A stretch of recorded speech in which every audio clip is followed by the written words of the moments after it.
నమస్తే. Welcome to Telugu రాజ్యం. ఈరోజు మనతో పాటు ఉన్నారు ప్రముఖ సామాజిక ఉద్యమకారులు చలసాని శ్రీనివాస్ గారు. వారితో మాట్లాడేద్దాం. సార్ నమస్తే. నమస్కారం, అందరికీ నమస్కారం. సార్, రాజమండ్రిలో జరిగిన విషాదకర ఘటన గురించి రాష్ట్ర వ్యాప్తంగా మాట్లాడుకుంటున్నారు. సో ఆ డాక్టర్ మీదకి కారు దూకించడం, సో అది 3 రోజుల తర్వాత ఆ సంఘటన బయటకు రావటం, మీడియా ప్రభుత్వం కూడా దాని గురించి దాచిపెట్టడం. సో దీని గురించి మీ విశ్లేషణ ఏంటి? అత్యంత బాధాకరమైన సంఘటన.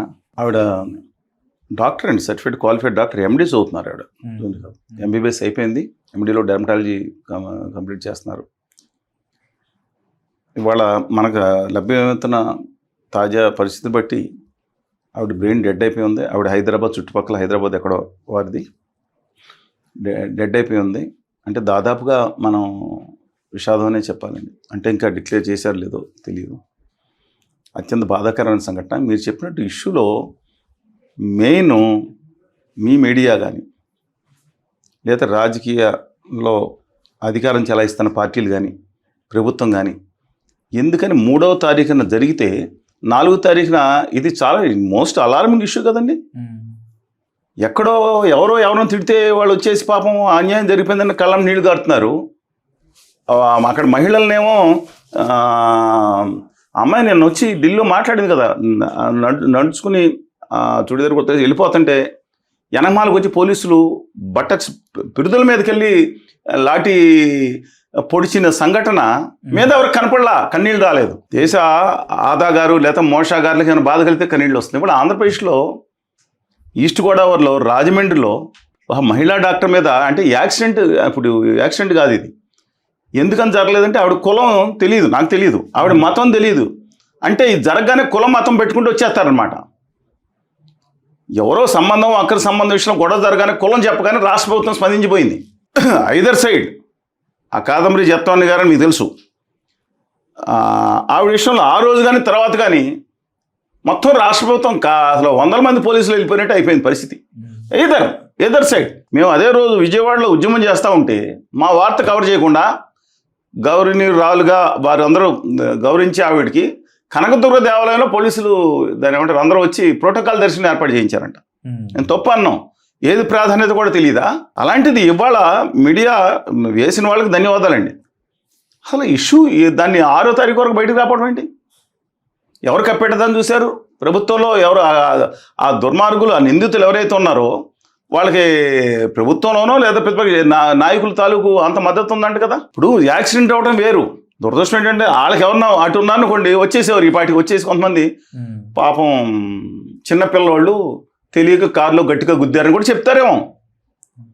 బాధ ఎందుకంటే అలా గుద్దిన వాళ్ళని లేకపోతే రౌడీ షీటర్స్ని వెనకేసుకు రావడం వల్ల జరిగిన ప్రమాదాలు, యాక్సిలేటర్ రేస్ చేయమని చెప్పడం. రెడ్ బుక్లో ఇవి కూడా ఉండాలి. ఇంకో అంటే పాత బుక్లో కాదండి, కొత్త పుస్తకం. రెడ్ బుక్ అనేది నిరంతరం సాగే పుస్తకం. ఇలాంటి వాళ్ళని కూడా రాసుకోవాలి కదా. నేను మాట్లాడింది ఏ పార్టీ వాళ్ళకి నచ్చకపోవచ్చు, ఐ డోంట్ మైండ్. ఎందుకంటే వ్యవస్థ గురించి మాట్లాడుతున్నా. అతను కులమో, వాళ్ళ కులమో మతమో రాజకీయం చేస్తే తప్ప ఇంత ఈ కేసు కింద ప్రాధాన్యత రాదా?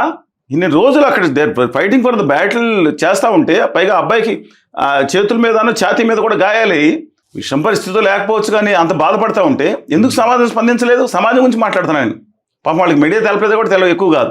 ఏంటి సమస్య ఏంటి? What the priority? అక్కడ ఎంపీ గారు ట్వీట్ చేశారు, ఒకటి మాట్లాడారు, సార్ సంతోషం. కానీ ఇమ్మీడియట్గా వాళ్ళు షిఫ్ట్ చేశారు, హైదరాబాద్ షిఫ్ట్ చేశారు. They taking. నేను అందే ఈ యొక్క అహంకార వ్యవస్థను మనం కథం చేయాలంటున్నా. ఏమని? నాకు డబ్బు ఉంటే చాలు, నేను ఏదన్నా సరే గుద్దేస్తాను, చంపేస్తాను. తాగుడా? తాగండి, తాగి ఊగండి, ఊగి చావండి అనే కార్యక్రమం. తాగి బండి నడిపితే లేదా ఇంకోటి నడిపితే కఠినమైన శిక్షలు ఉండాలి కదా. ఇప్పుడు నేను పొరపాటు జరిగితే నేను ఇప్పుడు మిస్టేక్కి వెళ్తా ఉండే ఒకళ్ళు రోడ్డు మీదకి వచ్చేస్తారు, నేను దానికేమో ఇద్దరు ఫాల్ట్ ఉంటుంది. నేను చూశాను కదా, నేను నెలకు సంవత్సరం 1,00,000-1,50,000 కిలోమీటర్లు వెహికల్ వెళ్తాం ఎక్కువ, రైలు బస్సు తక్కువ అండి. వెళ్తున్నప్పుడు ఎన్ని ప్రమాదాలు మేము తప్పించుకోవాలి?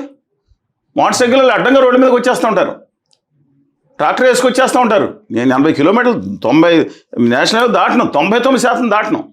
అయినా అనేక ప్రమాదాలు ఎదుర్కొంటాం. అందువల్ల ఒక కార్లు వెళ్ళే వాళ్ళ, సైకిల్ వెళ్ళే వాళ్ళు, మోటార్ సైకిల్ వెళ్ళి తప్పని అన్నాం. వచ్చే పాదచారులు అవతల వచ్చేవాళ్ళు కూడా తప్పు ఉంటుంది.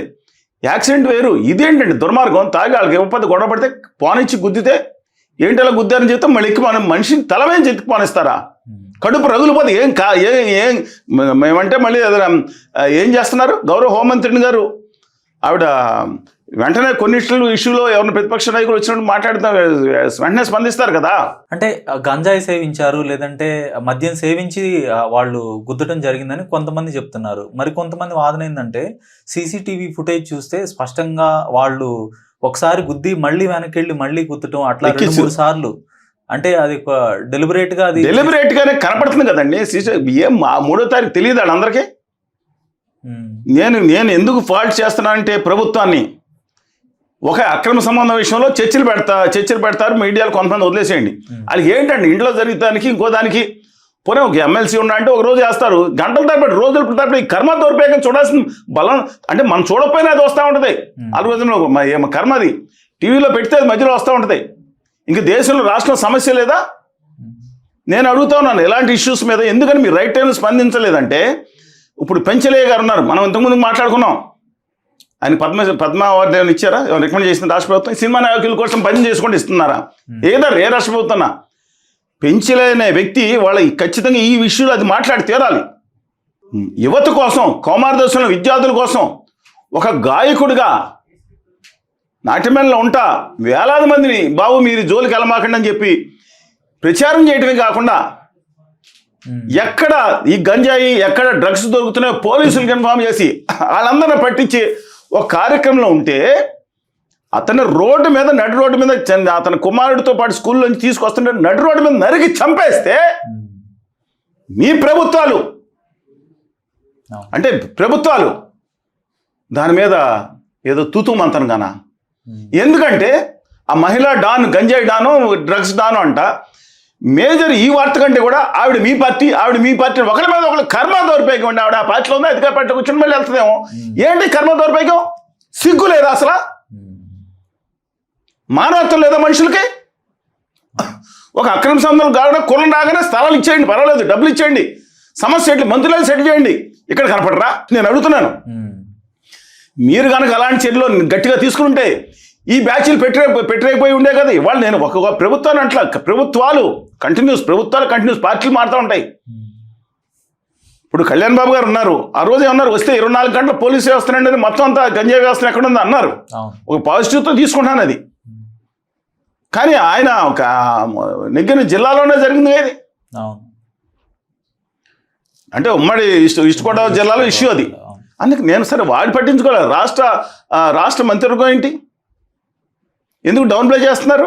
అంటే ఎక్కడో సమస్య జరిగితే అక్కడ ఏది విజయ డైరీ ఎన్నికలు జరిగినాయి, దాంతో ఆంజనేయులు గారు అధిష్టాన వర్గాన్ని ధిక్కరించి మెజారిటీతో ఎన్నికైపోయారు చైర్మన్ కింద.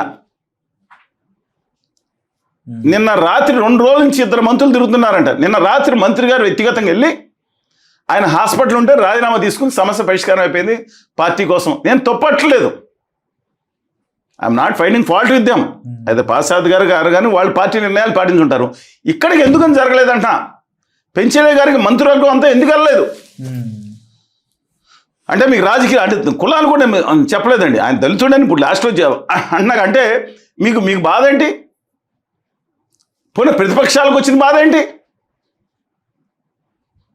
వర్గాలు అని చూసుకుని మీకేం పొలిటికల్ మీకు మేలేదు రాదు. ఆయన కొంచెం వామపక్ష సానుభూతిపరుడు, అందుకని పక్కన పడేస్తారా?